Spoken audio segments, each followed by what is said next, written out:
அவங்க நிறைய திரைப்படம். Please come on to the stage. Palakkad, Kerala Palakkad. முன்னாடி பாலக்காடு சொன்னால் தமிழ்நாட்டில் தான் இருந்தது.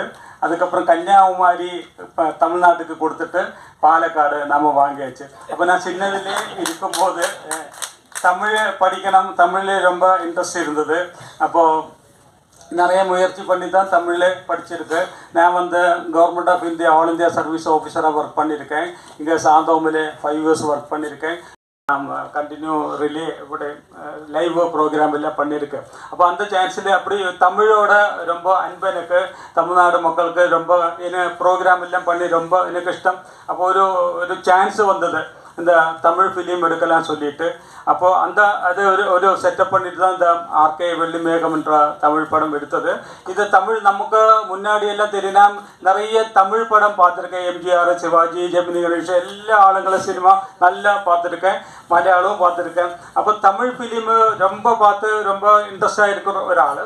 அப்போ இந்த ஆர்கே வெள்ளிமேகம் சொல்லி படத்தில் ஒரு படம் பண்ணலான்னு சொல்லி வந்தப்போ சரி ஓகே നമുക്ക് ട്രൈ பண்ணி பார்க்கலாம்னு சொல்லிட்டு, നമുക്ക് തമിഴിൽ பார்க்கும்போது മലയാള പടത്തിൽ பார்க்கும்போது கொஞ்சம் தமிழாக வரும், அதேപോലെ தமிழ் படம் பார்க்கும்போது கொஞ்சம் மலையாளம் வரும். அப்போ அது நமக்கு பார்க்கும்போது ரொம்ப இன்ட்ரெஸ்டாக இருக்கும். ஆனால் நம்ம இந்த ஆர்கே வெள்ளிமேகம் படத்தில் வந்து டிஃப்ரெண்ட்டான ஒரு சிச்சுவேஷன். கேமராவுக்கு பின்னாடி உள்ளவங்க எல்லாம் வந்துட்டு மலையாளி க்ரூஸ் தான், கம்ப்ளீட் மலையாளி க்ரூஸ் தான் கேமராவுக்கு பின்னாடி உள்ளது கம்ப்ளீட். നമുക്ക് ആർക്കെ വെള്ളിമേகம் பார்த்தாது உங்களோட இது ட்ரைலர் அதெல்லாம் பார்க்கும்போது ஒரு மலையாளம் டச் இருக்கும். அப்போது ஆனால் கேமராவுக்கு முன்னாடி உள்ளவங்க கன்னடாவிலிருந்து ஆர்டிஸ்ட் இருக்குது, தமிழ்நாட்டில் இருந்த ஆர்டிஸ்ட் இருக்குது, அதே மாதிரி கேரளாவில் இருந்த ஆர்டிஸ்ட் இருக்குது. இதெல்லாம் வந்து நம்ம படத்தில் பல படங்களும் நம்ம அன்பு செல்வம் சார் சொல்லி நிறைய படமெல்லாம் பாதி லெவலில் வந்து ஷூட்டிங் முடிஞ்சு ப்ராப்ளமாக இருக்கும். ஏன்னா இங்கே இந்த படத்தில் அப்படி ஒரு பிரச்சனையும் கிடையாது. எல்லா ஆர்டிஸ்റ്റുகளும் இங்கே சென்னையிலிருந்து கேரளாவிலெல்லாம் வந்து நிறைய நாள் இருந்து ஷூட்டெல்லாம் பண்ணி ரொம்ப டிஃபிகல்ட் சிச்சுவேஷனாக இருந்தால் கூட நல்லா கோஆப்ரேட் பண்ணிட்டு தான் இந்த படம் எடுத்தது.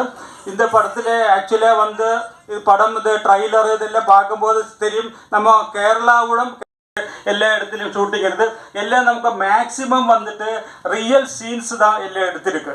நம்ம ட்ரை பண்ணியிருக்கோம், நல்ல மேக்ஸிமம் எடுத்து சினிமா தியேட்டரில் போய் லாஸ்ட் வரை பார்த்தா தான் நம்ம அதோட ஆர்கே என்ன மீனிங் தெரியும். ஆக்சுவலி இது வந்துட்டு ஃபுல் எൻഡ് സസ്പെൻസ് தான், ഒരു സൈക്കോ ത്രില്ലർ പടം. നല്ല നമ്മ മ്യൂസിക് ഡയറക്ടർ വന്ന് സായി ബാലൻ, എഡിറ്റർ ഹരി, நம்ம அசோசியேட் டைரக்டர் பிரவி, அந்த மாதிரி எல்லாம் ஒவ்வொரு ஆள் பேசும்போது ஒவ்வொரு ஆளுகள் எல்லாம் விட்டு போகும். அதனால் இது சாரி. அப்போ அதனால் ஒரு நல்ல ஒரு படம் நாங்கள் ட்ரை பண்ணியிருக்கு. தமிழ்நாடு மக்களுக்கு இப்போ நான் நிறைய தமிழ் படம் பார்த்துருக்கு, நிறைய படம் பார்த்துருக்கு. நம்ம இப்போ வந்துட்டு அன்பு செல்வம் சார் நல்ல பட்ஜெட்டு இருந்தால் தான் இல்லை, பல இடங்கள் சொல்லிடுற நல்ல பட்ஜெட் இருந்தால் தான் படம் சார். நமக்கு இதில் தேவையான பட்ஜெட் இருக்குது, தேவையான சப்ஜெக்ட் இருக்குது, தேவையான கண்டென்ட் இருக்குது. அதனால உங்களுக்கு எல்லாம் நல்ல இஷ்டமாகும்னு நினைக்கிறேன். இப்போ ட்ரைலரும் பாட்டும் எல்லாம் பார்த்தப்போ உங்களுக்கு நல்லா பிடிச்சிருக்குன்னு நான் நினைக்கிறேன். இந்த வந்து நம்ம வந்து நம்மளோட இன்விடேஷன் கொடுத்துட்டு வந்துட்டுள்ள எல்லா ஆளுங்களும் நிறைய ஆடியன்ஸ், நம்ம ஃபுல் ஹாலு ஆடியன்ஸ் வந்தது பார்க்கும்போதே எனக்கு ரொம்ப சந்தோஷமாக இருக்குது. நான் வந்துட்டு இந்த ஃபஸ்ட்டு தடவை தான் இந்த படம் ப்ரொடியூஸ் பண்ணியிருக்கேன். ஃபஸ்ட்டு எக்ஸ்பீரியன்ஸு ரொம்ப கம்மி. Thank you very much. எக்ஸ்பீரியன்ஸ் ரொம்ப கம்மி. ஆனால் நம்ம பல இடத்துல சில தமிழில் சினிமா ஃபீல்டில் பயங்கர பிரச்சனை, ஏமாற்றுவாங்க, அப்படி இப்படி நிறைய எல்லாம் பிரச்சனை இருக்கு. ஆனால் எனக்கு அந்த மாதிரி பிரச்சனைയൊന്നും இல்லை, கொஞ்சம் கொஞ்சம் பிரச்சனை தான் இருந்தது. ஆனாலும் ரொம்ப ஹாப்பி. அல்ல சொல்கிறேன், இப்போ வந்து பின்ன வந்து ப்ரொடியூசரை வந்துட்டு பேலன்ஸ் அப்போ கொடுக்குறேன் இப்போ கொடுக்குறேன் பைசா, அப்போ ஆளுக்கும் கூட ஒரு பைசா கூட பேலன்ஸ் வைக்காம என்னோட கண்டிஷனில் வச்சு எல்லாம் நான் பண்ணியிருக்கேன். அப்போது என்னோட இந்த ஃபிலிம் வந்துட்டு நான் இந்த புதுசாக எடுத்துட்டுள்ள ஒரு ப்ரொடியூசரு. இந்த படம் ஒரு புது எக்ஸ்பீரியன்ஸில் எனக்கு இந்த சினிமா ஃபீல்டில் ரொம்ப இன்ட்ரெஸ்ட் ஆகிட்டு வந்து எடுத்தது. இப்போ என்ன பயப்படுத்தினாங்க ஃபர்ஸ்ட்லேக்கு வந்து சினிமா ஃபீல்டில் பயங்கரமாக இருக்கும், போக போக பாரு. ஒராள் என்ன வந்து சொன்னார், சார் எப்பொழுதும் சிரித்த முகம்தான், கொஞ்சம் கொஞ்சம் കഴിയും போது தெரியும் ஃபேஸ் எப்படி வரும் சொல்லிட்டு. ஃபேஸ் எல்லாம் கொஞ்சம் டிம் ஆயிடுச்சு. ஆனால் இதெல்லாம் பார்க்கும்போது உங்களை எல்லாம் பார்க்கும்போது எனக்கு ரொம்ப ஹாப்பியாக இருக்கும். என்னோட தேங்க்யூ தேங்க்யூ. என்னோட சர்வீஸில் இருக்கும்போது நான் 20-25 கொல்லம் வருஷம் முன்னாடி பார்த்தவங்க எல்லாம் கிண்டியில் இருந்த ஸ்டாஃபுகள் எல்லாம் வந்திருக்கு. நான் வந்து சினிமா ஃபீல்டில் வந்திருக்கு. அது ஒரு என்ன அன்எக்ஸ்பெக்டட் திங்கு வந்து அவங்களெல்லாம் பார்த்துட்டு சொன்னாங்க நம்ம டைலரு எல்லாம் இது கொடுத்தப்போ அது மாதிரி இப்போ எல்லாம் வந்து இப்போ அவங்களுக்கே ஒரு எக்ஸ்பெக்டேஷன் இல்லை இந்த மாதிரி எல்லாம் சொல்லி இப்போ ரொம்ப ஹாப்பியாக இருக்குது. அவங்க 5-6 பேர் வந்திருக்காங்க, நீங்கள் எல்லாம் வந்திருக்கீங்க, ரொம்ப எனக்கு ஹாப்பியாக இருக்குது. இந்த படத்திலே வந்து நான் இவ்வளவு கஷ்டப்பட்டு எடுத்துட்டுள்ள ஒரு படம் இனியும் சினிமா ஃபீல்டில் வரணும்னு நினச்சிட்டு இருக்கிறேன் நான்.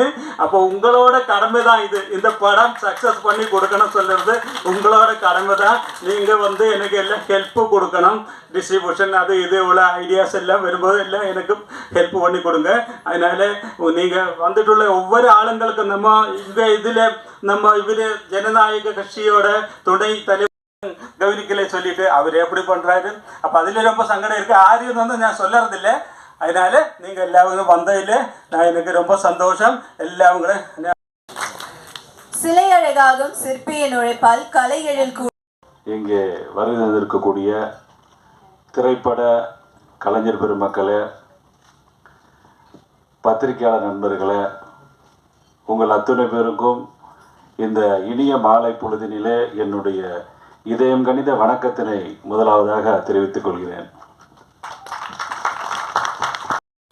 பாடல் வெளியீட்டு நிகழ்ச்சியில் பார்த்தீங்கன்னா ப்ரொடியூசர் வந்து பார்த்தீங்கன்னா படம் வந்து பூஜை போட்டு படத்தை ஸ்டார்ட் பண்ணுறப்போ பார்த்தீங்கன்னா ரொம்ப மகிழ்ச்சியாக இருப்பாங்க.